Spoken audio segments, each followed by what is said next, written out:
Bapak-bapak, ibu-ibu, saudara-saudara sekalian yang mengikuti tayangan saya ini. Saya ucapkan terima kasih atas kepedulian Bapak, Ibu, Saudara yang mengikuti tayangan saya ini. Dan saya juga minta dukungan untuk memberikan subscribe serta komen dan lonceng notifikasinya. Mudah-mudahan bisa untuk memperbaiki tayangan saya berikutnya. Dan saya ucapkan terima kasih atas pemberian subscribe yang terdahulu juga tayangan saya ini. Saya akan menayangkan pengalaman saya bertemu dengan Yang Prabu Anglingdarma yang memberikan wejangan dan wedaran masalah mencintai alam. Pada saat itu di sekitar tahun 80-an saya sering berziarah di mana tempat petilasan Yang Prabu Anglingdarma, terutama yang berada di daerah Wonosari Gunung Kidul, juga di daerah yang lain.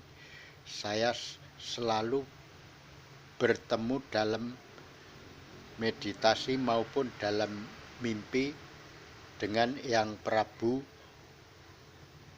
Anglingdarma. Prabu Anglingdarma adalah cucu daripada Yang Prabu Sriaji Joyoboyo. Karena waktu itu Yang Prabu Sriaji Joyoboyo telah berjanji dengan anaknya, waktu itu lagi mengandung, beliau mau menitis kepada yaitu cucunya Sri Prabu Anglingdarma tersebut. Dan akhirnya Prabu Anglingdarma setelah waktu itu dewasa, dia mempunyai sifat seperti eyangnya, yaitu Sriaji Joyoboyo, dan beliau adalah seorang raja yang menyukai lingkungan dan alam sekitarnya, sampai beliau bisa mendengarkan suara-suara alam, termasuk dari suara angin, suara dari dalam tanah dan dalam air, dan juga lingkungannya, termasuk suara dari tumbuh-tumbuhan, pohon yang besar yang ada rohnya, termasuk semua yang ada rohnya dia bisa berkontak batin langsung. Waktu itu beliau mengajarkan dengan saya untuk menghormati masalah alam dan lingkungannya. Jadi kamu harus bisa menghormati, pertama pada leluhur, dua pada alam, dan ketiga sesama-samanya. Setelah saya mengikuti petunjuk dengan Yang Prabu Anglingdarma, waktu itu saya sering mendengarkan suara-suara dari angin, suara-suara dari air, kadang-kadang suara dari alam. Pernah suatu saat saya waktu itu mengangkat batu untuk keperluan, yaitu pondasi di dalam waktu pengecoran dalam bangunan. Tetapi batu itu ada isinya, ternyata dia bisa ngomong. Saya tidak mau dibawa. Setelah itu saya paksa, saya pelur. Ternyata setelah saya tinggal pergi, dia sudah kembali lagi di tempatnya. Jadi kita tidak boleh memaksakan suatu hal yang kira-kira merugikan kepada alam ataupun lingkungan. Setelah itu saya dikasih edaran dengan yang Prabu Angling Darmo, kamu tidak boleh begitu, kalau memang sudah tidak mau, biarpun itu batu ya jangan dipaksa. Akhirnya dia kembali juga. Itu bukan kesalahan batunya, tetapi kesalahan kamu juga. Orang dia sudah tidak mau. Terus suatu saat, waktu itu saya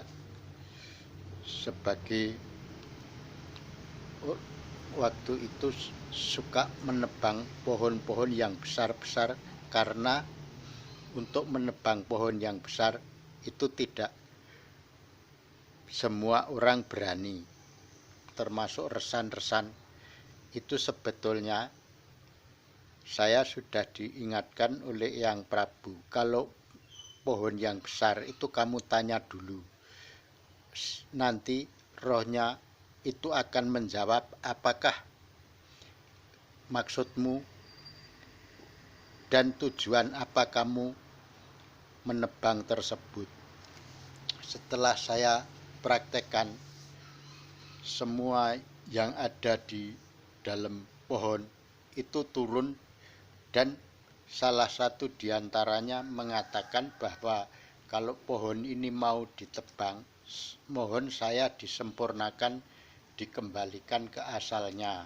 Terus saya nanya, lah kamu itu dari mana? Saya itu dari dulu, waktu zaman dahulu kala saya memang pernah tinggal di sini, tapi saya tidak bisa mendapatkan tempat dan saya tinggal di pohon ini. Makanya kalau mau merubuhkan ini, tolong saya dikembalikan ke alam saya.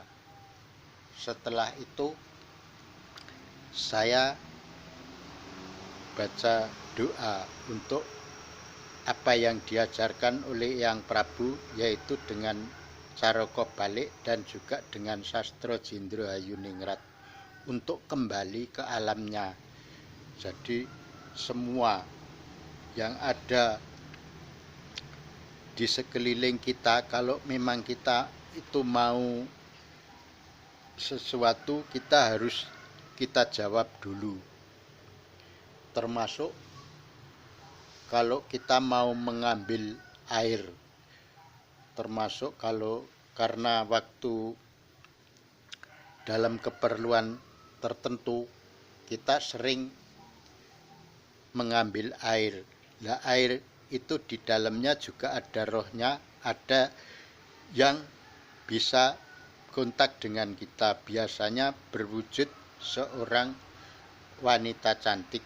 Tadinya mula-mula berwujud ikan, dan akhirnya dia memberi nasihat kalau memang air itu mau digunakan, kalau memang mau membantu, dia juga bilang mau membantu. Itulah alam sekitar kita yang selalu ada hubungannya dengan kita juga. Jadi kita tidak boleh semua asal mengambil dan juga asal merobohkan atau menebang pohon juga, karena pohon itu punya roh juga. Roh di dalam pohon tersebut kadang ada yang istilahnya itu orang yang dulu pernah tinggal di situ yang belum mendapat tempat dan akhirnya ada di pohon situ. Yang kebanyakan orang awam suka dikasih istilahnya panjang hilang atau dikasih sesajen. Sebetulnya yang dikasih sesajen itu bukan pohonnya, tetapi rohnya yang ada di dalam pohon itu, karena dia adalah orang yang pernah tinggal di situ yang tidak mendapatkan tempat di alam sono. Dari Padang Lambrang dia tinggal di pohon tersebut.